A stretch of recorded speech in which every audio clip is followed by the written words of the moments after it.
Hey YouTubers, and welcome back to another episode here on ESGNet, and this is NCAA 14 football, and this is the Highland Scotties Team Builder Dynasty. This is episode 29, as we were taking a quick look here at week 10, and week 10, well, we have a bye week here, as we're going to take a quick look inside of some of the numbers here for the football club here, and see what's going on so far for the season. And of course, also give you guys a preview look at what's going to be coming up here in week 11 as we get back onto the field, and we have our final road game of the season against the Colorado State Rams. So take a look at some of the numbers here. You see 2,626 yards passing yards there for Flanagan, and a pretty good year so far for him.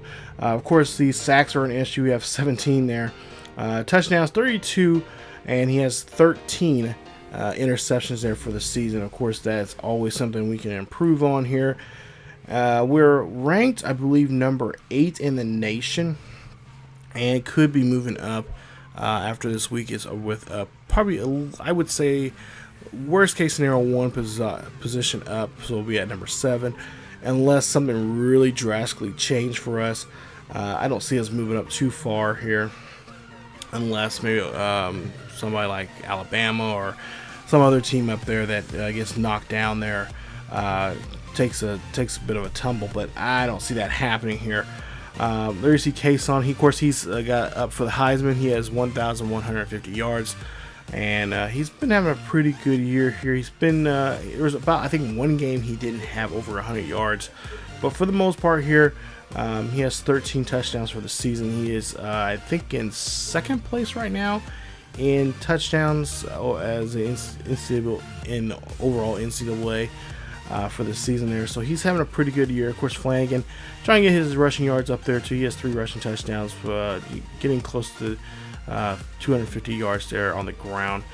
And of course, both of those young men are up for the Heisman. Of course, mainly Flanagan, or I should say Collin, is up. I think he is, I believe, at number 2 or 3 ranked right now, onto a lot of people's projections of what he is looking like in the Heisman race there. So we're trying to get him to be a Heisman finalist here. We only got a couple more weeks. We got 4 good weeks left, 4 good games, and those are very important games, especially this last road game as we go to Colorado State to play the Rams here. We'll talk more about them here a little later on here towards the end of the video here. But there you see the numbers there for passing yards. Grady Little, 794 yards, and he has 13 touchdowns there. He's been doing a great job stepping up in that position there as the top receiver. Of course, those numbers probably wouldn't be as high with Hunter Cannon on the field, but since Hunter Cannon is not on the field, he's only had 213 yards, 2 touchdowns there for the season. He's supposed to be making a huge comeback next week, as this would have been the week he would have been able to return. Actually, last week he was supposed to make a surprising return, but did not. The coaches and the trainers said it was best for him to still have some bruising on his tailbone there that hadn't really healed up. He was probably, at least he said, he felt like he was 90% healed up, but Coach Bonds and the rest of the training staff there said that they want to make sure he is ready to go here for the last 4 weeks. So he will be with the team on this last road game. But the question of him playing, a lot of people are saying, yeah, he's going to make a return. He's still questionable. We don't know for sure yet, but we don't know if he's going to dress out or not. But he will be there for that game, final road trip there to Colorado State. But yeah, having him not on the field there for since week 2 of this season has been really tough for this team. Especially they needed him there in that LSU game that we lost, which is the only loss we have so far this season. Defensively, Sherman, of course, has 15 sacks for the season, 20 tackles for loss, and 30 sacks total there for him. He's having, of course, a monster year just like last year. And I really think if he can keep those numbers up and we can get him coming back next season, I wouldn't be surprised if he makes a run for the Heisman It would be one of the first defensive players, especially for quite a few years, that we haven't seen a defensive player win it. But yeah, Sherman, 15 sacks right now. He has the most sacks in NCAA right now. Blanco, who of course been doing great there in the secondary here this season.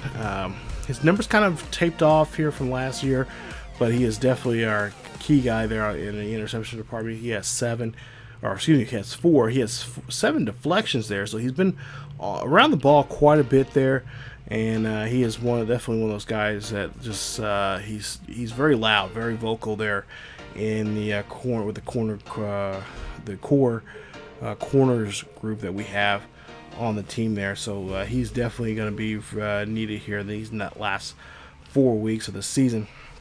He does, of course, have one defensive touchdown there that he had just a couple weeks ago, and we're hoping that he'll get maybe 1 or 2 more before the season ends. Take a look at the kicking numbers there. But for the most part here, it's been a very successful season. Like I said, with the exception of that one loss that we had against LSU, the numbers have been pretty good there. And of course, again, just like last season, everyone has been talking about, they lost their first game last year, the very last game of the season. This year, they lost it, against a very, tough LSU team that started off really rough, and now they've kind of bounced back now.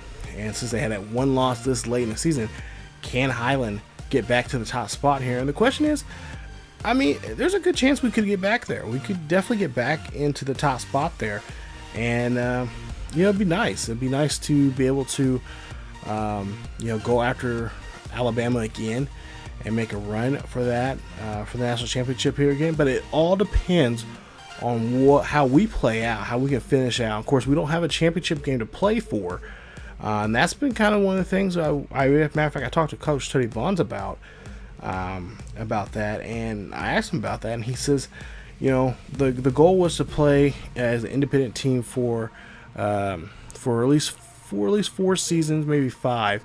But by the sounds of him and the AD at the school, there could be a possibility that they could possibly go to a school by sometime this time next season. So next year, they already said that there's a good chance next year could be definitely their last year. But going into the 4th season, they could play for a conference. And of course, one of the conferences is, a lot of people are saying they go to the Big 12. They fit right there because they're right there in the state of Kansas. They can play against Kansas State, KU, Iowa State, all those other teams like that, small schools like that. Coach, and I asked Coach DeBonds, is there a possibility going maybe to the Mountain West or going to the MAC or something like that? And he said that anything's possible. And right now they're just in talks. Of course, they've been in talks to about next season's schedule, which we already know we're playing at Notre Dame. I believe we're playing at Nebraska, and I believe in week 1, I think I mentioned this in about a video or so ago, we are going to be playing week 1 against LSU at a neutral site. I don't know which neutral site it will be. A lot of talks are saying, Coach Dave Honestly, he said he would like to play LSU. As you see, they're playing Alabama in week 10 here, so we're hoping that, which is this is a tough one because we want to see Alabama get knocked off by them, but at the same time we like to see LSU get theirs in this game. So that one is kind of that one's at least I talked to the guys on the team. They said it was a tough one. They're hoping that LSU could knock Alabama off, but at the same time they wouldn't mind seeing Alabama just destroy LSU and make them look bad. But going back to what I was saying before, there's a neutral site, and there's talks about saying they're playing at Cowboy Stadium. They're in Jerry World, so that could be a possibility there for us next season. Now, take a look here at the rest of the remaining schedule. There you see the last 4 games that we just played. There we had a really nice game against Arkansas State that we were able to bounce back for us. That one 38-32 in overtime against LSU, and like I said, we're going to be playing them in week 1 next season, season 3, and like I said, neutral site, possibly being Cowboy Stadium, which will be a very nice venue. and I think that'll be something I think all the guys on the team would very much like to see happen. But our last 4 games there, you see Colorado State. We got TCU, so a little bit of Big 12 there. A little bit of a preview of them playing a Big 12 team, possibly after next season 3. North Texas is another one, and then number 17 ranked Stanford as we played them. This is our last year playing against them.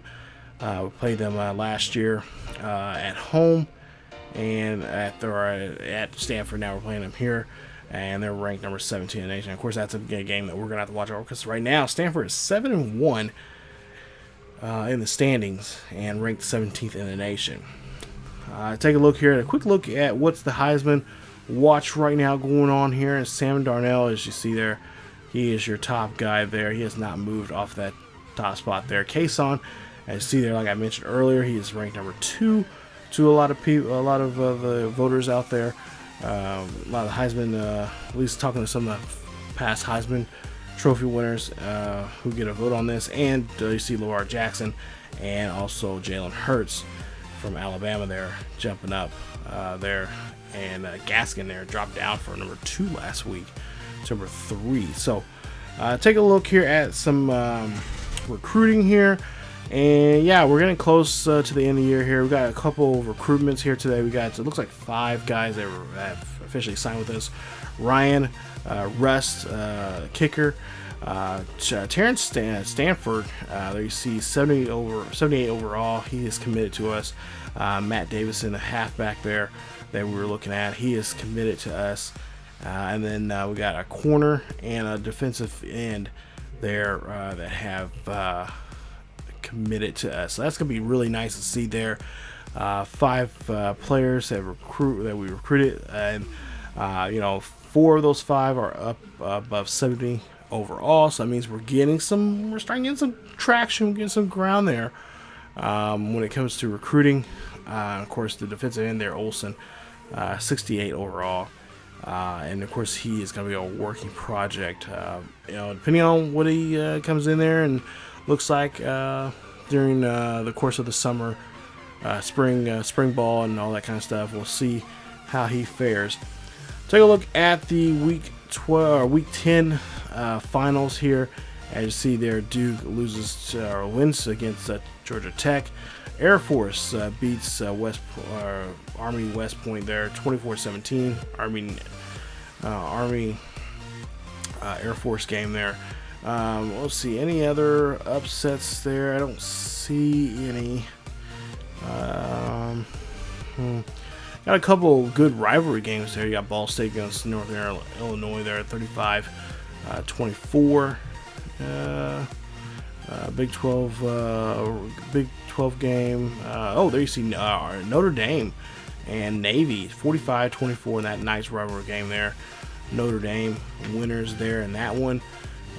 There you see a couple Sun Belt games. A lot of rivalry games coming up. There's we're getting close to the holidays, and so we got a lot of those classic games like this one, Michigan against Michigan State. Michigan State wins that one 41-17. Number 24 ranked Michigan State wins that game.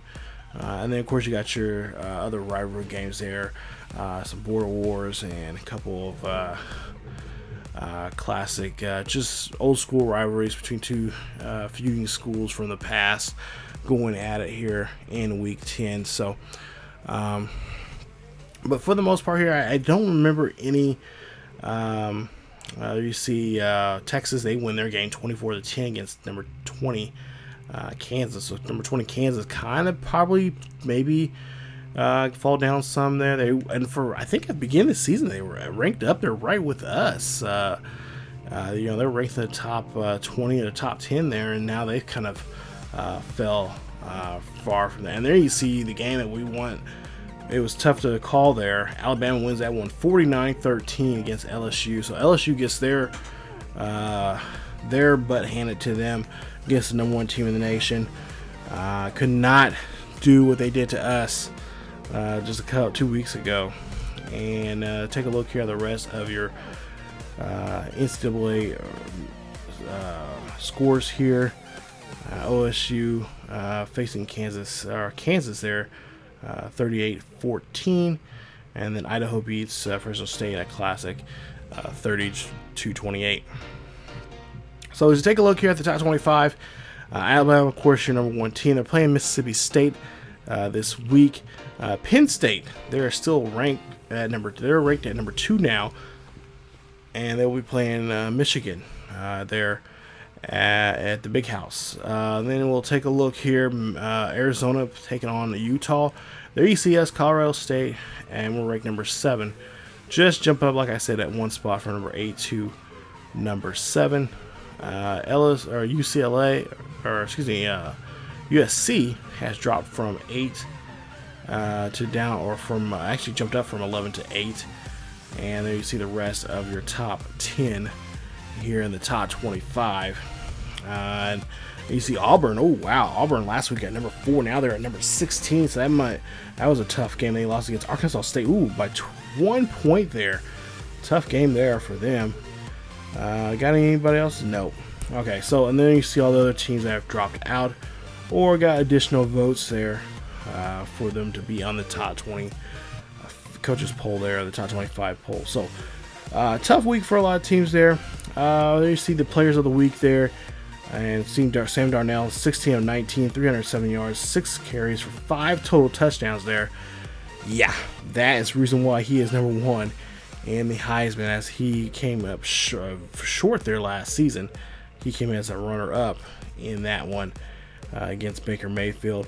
Take a look at your independents for the week, and week 10 there you see nothing from us. Of course, we had that bye week there, and that of course not eligible to win that award. Now take a look at the new look at the Heisman watch after week 10 going to week 11, and there you see Kason, we've dropped. Of course, did not have a game there. Gaskins also drops. Ooh, wow, he dropped from number 3 down to 5. And Hurts and Jackson both jump up after having a pretty good week there in their games there. So nice job for those fellas. Of course, next week, Kason is going to have to put on a great game there. It's Coach Teddy Bonds. We're talking to him, and we'll ask him about that game. And we should take a look at the game preview for this. We talked to Coach Teddy Bonds there. He said the game for Colorado State will probably be run heavy. As you see, the pass defense there for Colorado State, they are ranked 12th in the nation, only giving up just about 150 yards for the season on average there. So they are pretty stingy when it comes to the passing yards there. So we're going to have to be really aggressive on the running. As you see there, they've given up 207 yards there rushing. So we'll definitely have to try to go ahead and do our best there and try to really run the ball as much as we possibly can. Of course, we're not going to ban the passing game completely because we do have Hunter Cannon come back. So I would say probably in situations where we're in the red zone, especially if he's, if we're running the ball too well in the end zone there, and we're getting not just Kason but the backups in there getting touchdowns, stuff like that, and rushing. We'll set some of that up when we're in the red zone or something. We can try to pass or something like that. We're not going to completely abandon the passing zone there because we do need the passing. And of course, we like to give Hunter Cannon some opportunity to get some yards there, as he has not played since week 2, since that Georgia game there. So we definitely got to get him some passing yards there to help him out and get him going there. So take a look at the schedule there for Colorado State. They lost the first game against, of course, Colorado, their annual Mile High game.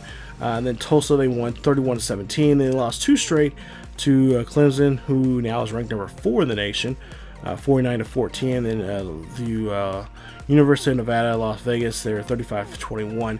The following week, they won against San Jose State, 14-3, and then lost again. So they've been kind of an up and down season here. Hill, your top passer there last week, 14 of 31, 167 yards, 3 touchdowns, 8 carries for 23 yards. Pretty good week for him. And he's just a guy that we're just going to have to really stop and put the pressure on, which we're capable of doing, of course.